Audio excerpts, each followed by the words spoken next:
Hi, I'm Mickey. This is Tom, and this is the Nostalgia Effect.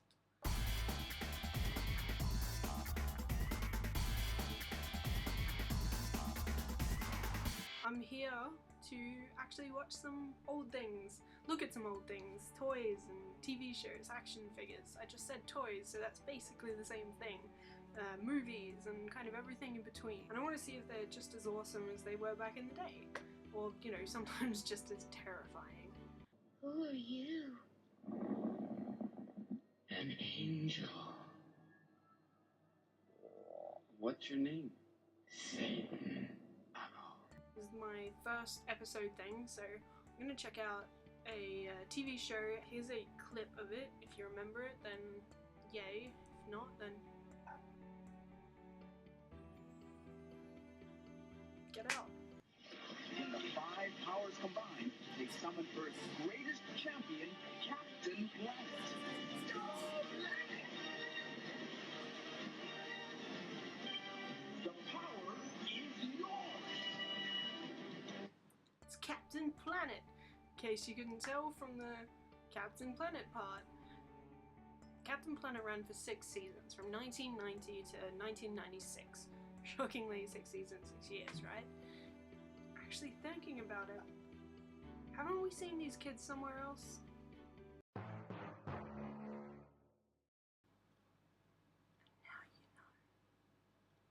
One of the great things that I love about Captain Planet, which you don't even really realize until you rewatch it, is the number of celebrity voices they had.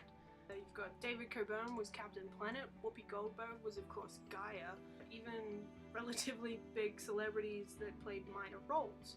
Tim Curry was Mal, who was the electronic-y type of friend slash...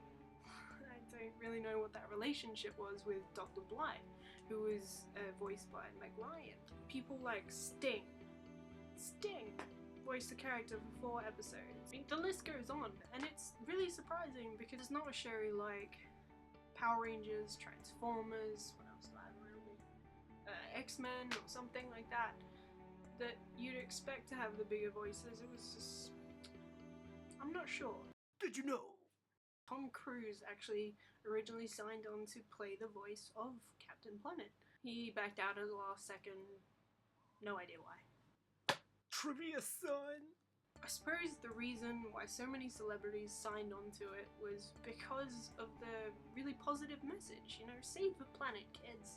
Though after watching a few of the episodes again, I can kind of see why the message didn't really get across. Write a letter to your congressperson to support our environmental law. The power is yours! Seriously, kids everywhere need to write to their local congressperson. I understand the messages that say turn off lights when you don't need them, or turn things off at the socket when you don't need them. Something like that would have been a better message, I would have thought, for small children. Another thing I've noticed is Captain Planet himself is a little bit inconsistent when it comes to his powers. There was this one episode where the kids called him, he was there for about 5 minutes, he got squirted with some green sludge and he was like, "Oh, can't go on." So he had to leave, and they had to fix the problem. Good job, Captain Planet.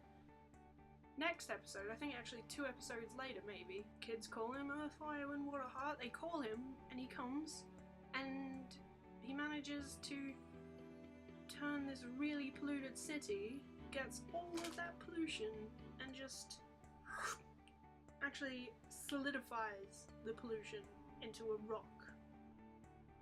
I forget what he does, he probably hurled it into somewhere nice or turned it into biodiesel, who knows. One really cool thing is that shortly after the release of their anniversary, birthday, whatever you want to call it, DVD, they announced that they're planning on making a live-action Captain Planet film.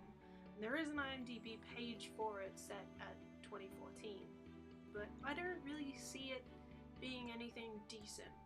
He's got to have the mullet, but at the same time he can't have a mullet because it's a mullet. I'm not sure. Alright, so that's just one review for this episode, and hopefully you enjoyed it. I enjoyed Googling some facts about Captain Planet. It's actually still a really good show, albeit overly positive, but pretty much all shows these days are way too overly positive.